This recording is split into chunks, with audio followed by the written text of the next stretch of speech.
し一泊泊まらせていただきありがとうございました。私は行ってまいります。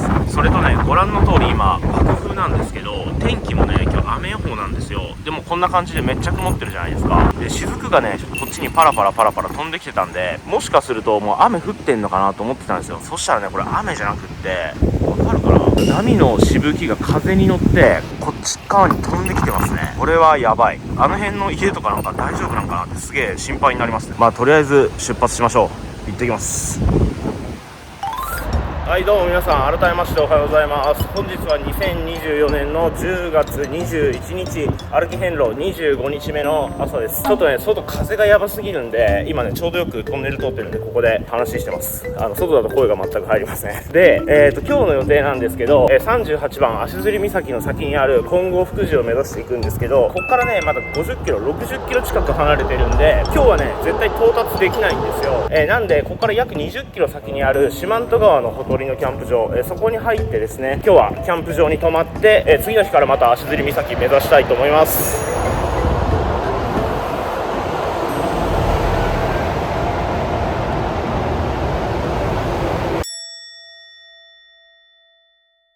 クジラに会える町黒潮町。いやークジラ会いたいなー、見たいなー。あれ野生に泳いでるクジラどっか泳いでないかな。よし行きましょう。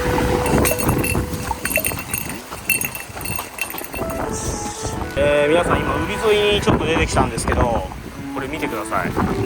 多分もしかしたら違ってるかもしれないんですけど、もうちょっと拡大してみますね。こうなってるここ半島あるじゃないですか。この奥にうっすら見えてるの、これが足摺岬だと思います。この先っちょの先っちょのところ、ここにね38番金剛福寺あると思うんで、あっこまで歩いていきます。足摺りかどうかわからないですけど、多分足摺りだと思いますね。っていうかであってほしいとか、あの後ろにもう1個あるとかだったらマジで笑えんけね。まああれでも十分遠いけどさ、もうなんか見慣れたわ、あのぐらいの距離。じゃあ行きましょうか。向こうに戻る歩道があるけん。うわここもすごいな。海岸も綺麗なんですけど、これ映像的にね伝わるかわからんですけど、めちゃくちゃしぶき飛んでますね。やばい。でここキャンプ場ですね。浮津原キャンプ場だったっけ。この辺キャンプ場多いんですよね。この先にも多分もう1個あって、あと自分が泊まるとこもあるんで、結構なんかキャンプ場がいっぱいある地域だと思います。四万十川の河口まで約12キロですね。今時間が10時過ぎなんで、キャンプ場のチェックインがね2時かららしいんで、ゆっくり歩けば全然間に合うと思うんでね、このまま行っていこうと思います。とりあえず雨が降ってほしくない。すごいな風が本当に。こんなんだったらキャンプ場ついても焚き火できそうなんや今日。この天候を裏返せる力が俺にあるかどうか。すごい風が煽られるやべえ。この道は爆風なんですけど、歩いてて気持ちいい道ですね。松がいっぱい生えててすごく気持ちのいい道です。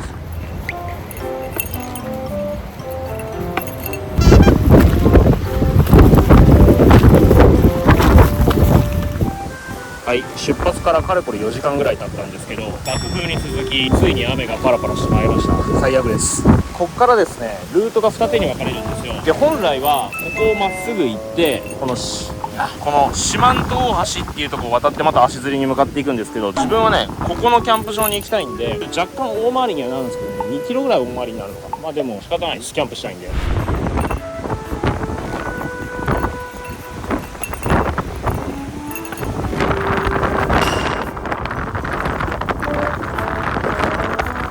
いやせっかくなんでね置き取りしたいんですけど、風が強すぎてできないっていう感じですね。もう三脚ぶっ飛ばされるぐらいの風なんで、これはちょっと無理ですね。手持ちカメラでなんとかするしか。やばい、波がもうえげつないもんね。だって奥見えてるの凄まじいよ本当に。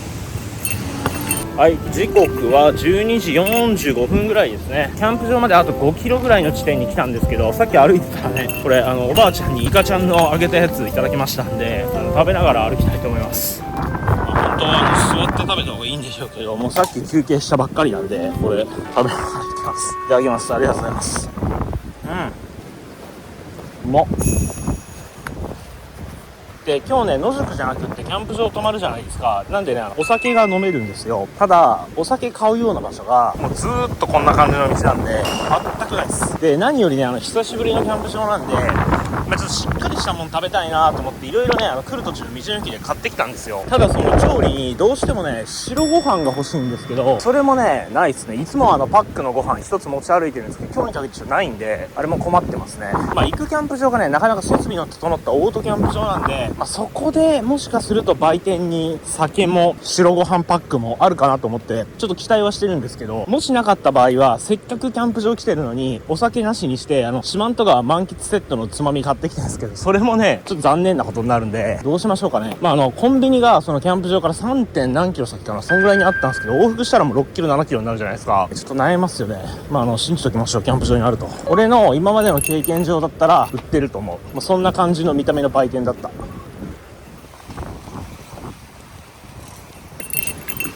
れをこっち、はい、到着です。本日の宿はオートキャンプ場トマロットですね。非常にシンプルで分かりやすい名前で俺めちゃくちゃ好きです。じゃあ今日はここでキャンプしたいと思います。ちなみに時間なんですけど午後2時ちょい過ぎ、チェックイン時間ほぼジャストで到着です。完璧ですね。行きましょう。はい、受付してきました。全体の見取り図こんな感じなんですけど、自分が泊まるとか S の15っていうサイトですね。っていうかもうめちゃくちゃ高規格です。もう売店もあってコインランドリーも使えてシャワーもあってゴミも捨てれて、なんだったら隣に温泉施設もあるっていう、もう完璧ですね。で焚き火台のレンタルやってたんですけど、ちょっとやっぱ風がねいかんせんこれなんで、7時まで売店開いてるみたいなんで、そうですね、様子見てできそうなのしたいな。ちょっとその辺はおいおい考えましょう。とりあえず S の15番サイト探さんと。これだ、私が今日泊まるサイトはこちらでございます。 S の15番サイト。サイト内に炊事場もついてます。いやー、遍路には似つかわしくない高規格サイトじゃないですか。こんなのめったに泊まれないですよ。じゃあとりあえずはそうっすね、もうテント設営する前にじゃーん、はい、やっぱり売ってました。予想通りです。キリン一番搾りとスーパードライとりあえず買ってきました。ぬるくなるのが嫌なんで、飲みたくなったらまだ売店買いに行きます。1時半までは空いてるらしいんで。素晴らしいね、ほんと。とりあえずなんかスーパードライ最近いっぱい飲んでるんで、キリン一番搾りで。じゃあ皆さんちょっと早いですけど、ここは黒潮町になるんですかね、オートキャンプ場トモロットに乾杯。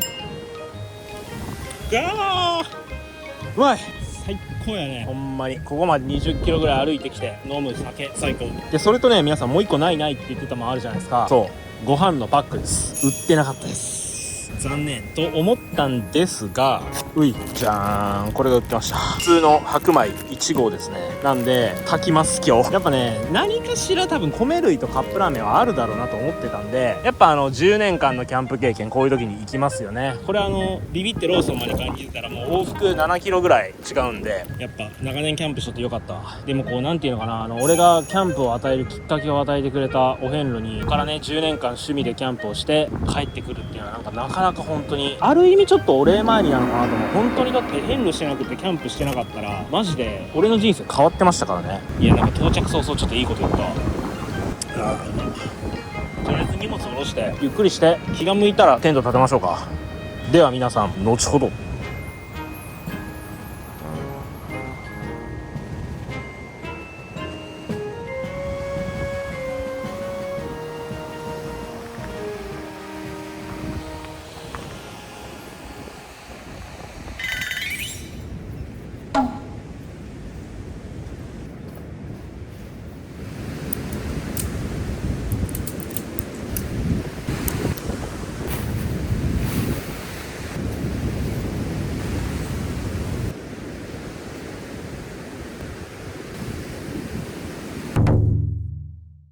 はい、時刻は3時7分ですね。じゃあ設営も完了しましたんで、もうすでに1本飲んでるんですけど、もう1本飲もうと思います。じゃあさっき飲んでないねこのアサヒスーパードライいただきます。じゃあ設営お疲れ様です。乾杯。なんかこの時間に入れたらキャンプだなっていう気がする。でもマジで焚き火したかった。夜になったらちょっと風収まると思うんだけども、それを願うだけですよね。ご祈祷しとこう。じゃあちょっと気分を変えまして、つまみと言ってはなんなんですけど、こちらでございます。赤身がうまい幻の和牛土佐赤牛チップスってやつですね。これ道の駅で売ってたんですよ。買いました。遍路中は牛肉と豚肉禁止っていう謎のルール作ってますけど、これはセーフですよね。赤牛も食べたかったな。なんでマジであんなわけわからんルール作ったんやろ。こういう感じじゃポテチっぽくないんじゃね。全然ポテチっぽくないわ。こんな感じ、なんかおかきじゃないけどそういう見た目の作りかな。いただきます。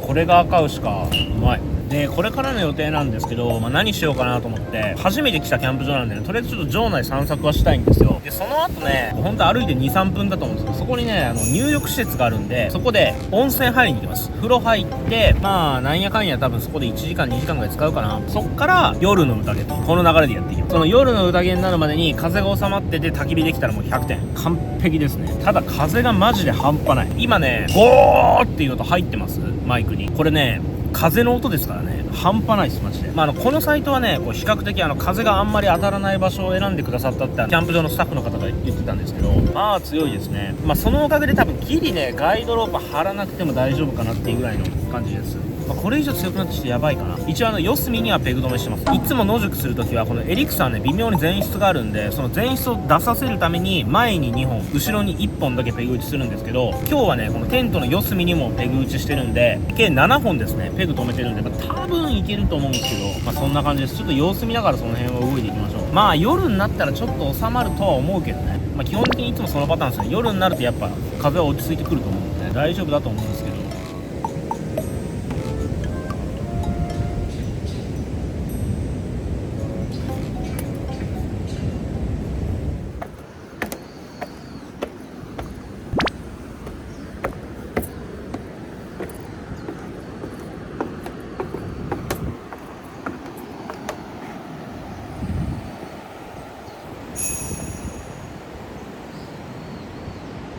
はい、時刻は今午後5時ぐらいなんですけど、さっきまでねテントの中にこもってひっそりと編集作業してました。で暗くなる前にね、わかるかな、この看板のとこ、あれがね多分温泉施設だと思うんですよ。なんでね、暗くなる前に一っ風呂浴びに行こうと思います。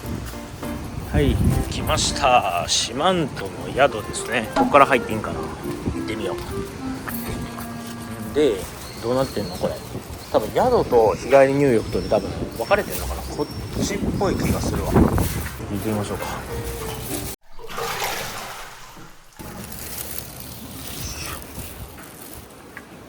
しっかり真っ黒になりましたね。いやーいいお湯でした。なんかね海水風呂みたいなやつがあって、あれがね豆で炒めた足と股ずれで傷んだももにすごく効きそうな気がしましたね。じゃあ早速キャンプ場帰って晩ご飯の準備でもしますか。よし、帰ってきました。我が家です。やっぱこの強風にさらされてもびくともしてないですね。さすが MSR。よいしょ。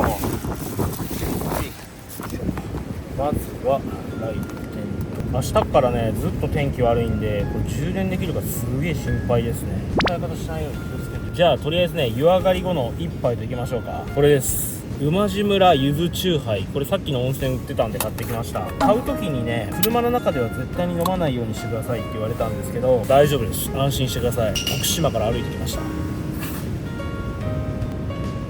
うわーうまい。これ広島でも普通に買えるんですけど、やっぱ高知で飲むと違いますよね。気分がもうめっちゃ高まる。じゃあ作っていこうか。ではバーナーセットファイヤー怖っ。でいつもの山フライパン出しまして水汲んできました。これを火にかけます。いつものことですけど、で沸騰するまでしばしば置きます。よし沸いたね。でお湯沸いたじゃないですか。このパターンいつもだったらどうすると思います？ご飯を温めます。だから今日はねご飯パックじゃなくってどう炊くかと言いますと、皆さんこんなこともあるかと思って私ですねこれを買ってきておりました。ご飯が炊ける袋ってやつですね。ダイソーで売ってます。でこれ見た感じだったらなんか米入れて軽く揉み洗いしとけって書いてるんで、私ですね先ほど軽く揉み洗いしてきました。ちなみにこのシェラカップなんですけど、昨日おとついとねめちゃくちゃお接待してくれた方と交換しました。これですね、スノーピークのチタンのシェラカップですね。俺も持ってるんですけど、こっちの方がねやっぱ数グラム軽くなるんでいいかなと思って交換しました。後でね焼き入れてちょっとかっこよくしましょう。ではこれを袋のまま沸騰したお湯に15分から20分蓋をせずに茹でるらしいんで、こんな感じでちょっと放置ですね。全体浸した方がいいんかな。初めてなんで分かんないですね、どんな感じになるのか。ちょっと様子見ながらやっていきましょ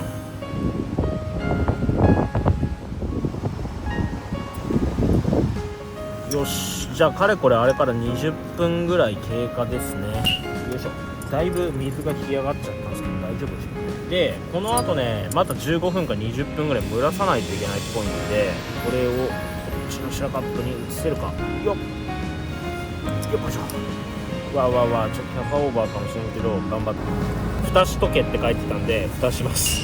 これもね一応持ってきてたんですけど今日初めて使いますね。いらなかったと思います。普通に再び沸いてやってでもう一回お湯温めます。で今日のキャンプはですね一応四万十川のほとりでやってるんですよ。なんで俺のテーマで言うと四万十川を満喫するソロキャンプっていう感じなんですよね。ということはですね皆さん四万十川と言ったら食材一番最初に何を思い浮かべますか？ちょっと考えてみてください。はい発表します。これがね一番最初に思いついたものこちらでございます。鮎ですね。で今日はですね来る途中にある道の駅なんていう名前だったかな、ビオスなんとかみたいなクジラの標本とかを飾ってる道の駅があったんですけど、そこでねこの鮎四万十煮ってやつを買ってきましたんでこれをね湯煎して食べたいと思います。ドボンと温まってくれるかな。いい湯加減でしょう。さあぼちぼち8分ほど経ったでしょう。じゃあ鮎の甘露煮うまそうじゃねえこれ。いいじゃんこれ本当はねちゃんと出した方がいいと思うんですけど出すようなもんがないんですいませんけどもこのままかじりつきます。いただきます。鮎はね俺もともと骨まで全部食べる派なんですけどもうホロホロ全く抵抗ないですね。めっちゃうまいわ。うまっいいキャンプできとる。焚き火できりゃほんま最高だったけどなんか昼より余計天候荒れてきたもんね。風に続いて雨も降り出したんで今日は絶対ダメだわ。焚き火はするなと天のお告げがあります。皆さんここで問題第2です。四万十川といえばやっぱりさっきの鮎が俺一番最初に出たんですよ。2つ目何を想像しますか？俺はですねこれなんですよ。うなぎですね。この缶詰ねめちゃくちゃ高かったんでどうしようか悩んだんですけどやっぱりねここまで来てオートキャンプ場泊まって今日はねしっかり飲んで楽しいキャンプしようと思ってたんで奮発して買っちゃいました。今日はですねこれを温めまして四万十川のほとりで四万十川のうなぎをかば焼きでいただきたいと思います。じゃあまずはご飯もね蒸らし多分そろそろいい具合だと思うんでこれをねちょっと火にかけて温めましょう。はい G ストーブに夢の架け橋かけます。でこれっすねこんな感じなんじゃないかな。これだけで2000円したっけな。うわいや草うなぎなんかめったん食えれんっていうか食ったことあるか。焦がすのよ絶対。弱火でゆっくりやった方がいい。でこいつを温めてる間にご飯の準備ですよ。これですねいきます。オープン。大丈夫かなこれ。うなぎがもう最高すぎるけご飯が俺ちょっと完璧だってほしいな。この中にちょっと盛り付けようか。このなんかご飯が炊ける袋みたいなので炊くの初めてだしうまくできとるかな。めっちゃ心配じゃわ。で米をほぐせ。うなぎの量に対してご飯の量がおかしい気もするけどあんま気にせんとこ。ちょっとこれ味見してみようよ。どんな感じなんじゃろうね。ご飯が炊ける袋で炊いたご飯いただきますね。思ってたより全然上出来だわ。いい感じ。ここにご飯をセットしましてさあいきますよ皆さん。四万十川のうなぎが出ます。比率が完全におかしいことになってますけどそんなことは関係ないです。これ多分一切れで米全部いけるでしょ。いやー何年ぶりかの国産うなぎそして四万十川のほとりで食う四万十川のうなぎいいですか皆さん。心の準備はいただきます。米も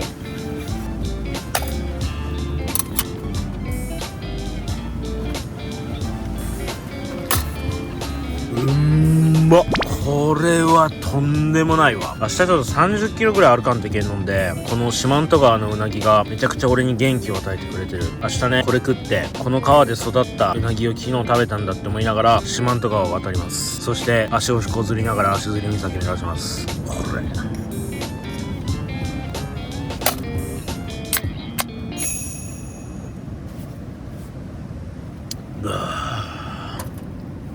最高。そりゃね四万十川なんで多分有名なうなぎの店とかあると思うんですよ。でもね世の中にはプライスレスということわざがあってここまで歩いてきてでしかも10キロ以上手前からこの缶詰を自分の徒歩で輸送してここで食う気持ちわかります？もう何物にも代え難いっすよ。本当にやばいわこれ。俺このうなぎの味マジで一生忘れん。最高だ本当に。キャンプも最高だし遍路も最高だしもうなんか最高なことしかないな。めちゃくちゃきついことしてるつもりなんやけどすごく楽しいしなんかもう泣けてくる。ほんまに冗談抜きでやばいわ。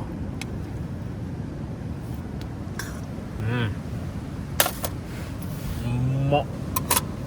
じゃあこんな感じでね、自分の方はこの美味しいどころじゃない騒ぎのうなぎ冷める前に、もうなんていうのかな、ちょっとうまく言い表せないんですけど、すごいこううなぎと会話しながらね食べたいと思います。皆さんあと食後にお会いしましょう。それでは後ほど。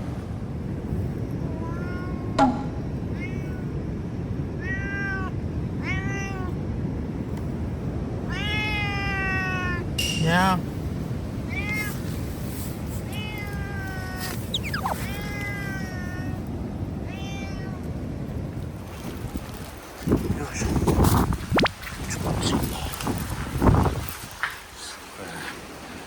コインランドリーです。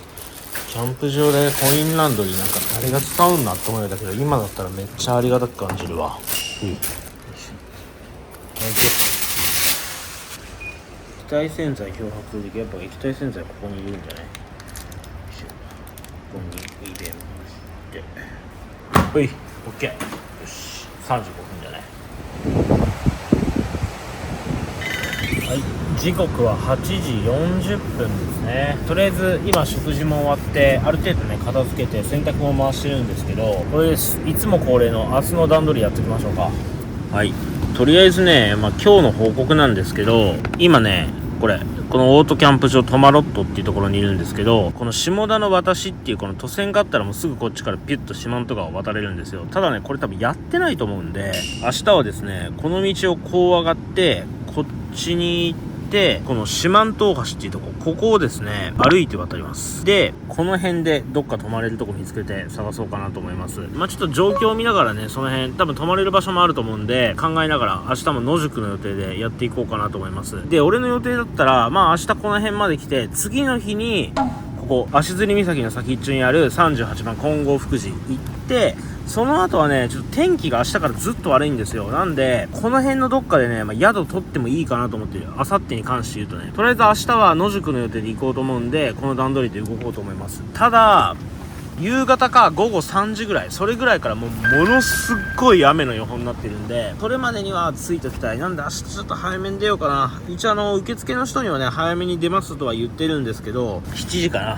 7時にここを出て、4時ぐらいまでには多分ね28キロ行けると思うんで、そのぐらいの感じで明日も進めていこうかなと思います。でさっき言ってたルートで行くとしたら、食料の調達がもう厳しいと思うんで、最後の場所で言うともうここですよね。ここのローソン、ここでもう買い出ししとかんといけんわ。その辺ちょっと、考えながらね、食料の調達も含めて、明日はちょっと過酷ですね。天候も含めコイチやばい野宿になるかもしれない。この辺ちょっと腕の見せ所というかね、あれですけど、頑張りましょう。それしか言えない。どっちにしてももう進むしかもう選択肢はないんで、朝からもう8ミリ9ミリの雨が降ってたら、もしかするとここで2泊するかもしれないですけど、さすがにそこまではいかなくて、夕方から大雨っていう予報になってるんでね、とりあえず先に進んでいこうかなと思ってます。じゃあ時間がね今9時前なんですけど、洗濯があと1時間ぐらい多分かかるんですよね、乾燥も含めたら。なんでこれ終わったらちょっと早めに寝ましょうか、今日も。というわけで本日の動画はこの辺で終わりにしようと思いますんで、皆さんよろしければチャンネル登録とグッドボタン、あと自分ですねインスタとツイッターやってますんで、概要欄からインスタとツイッターのフォローしていただくと非常にありがたいです。では次回歩き遍路26日目の動画でお会いしましょう。しばしのお別れです。バイバイ。出てきた。行きますよ。ほら、これが皆さん日本最後の清流と言われる四万十川です。見た目は普通の川ですけどね。そしてこの魚皆さん何か知ってますか？どれにしようかな。やっぱこれかな。贅沢マカダミア。これ怖え。煽られたらマジバシャンなる。いやー、がっつり降ってきましたね。なんかね、水傘なんですけど、ちょっとスカスカするなって思ったんですよ、さっきから。そうしたらこれ見てください。折れちゃってます。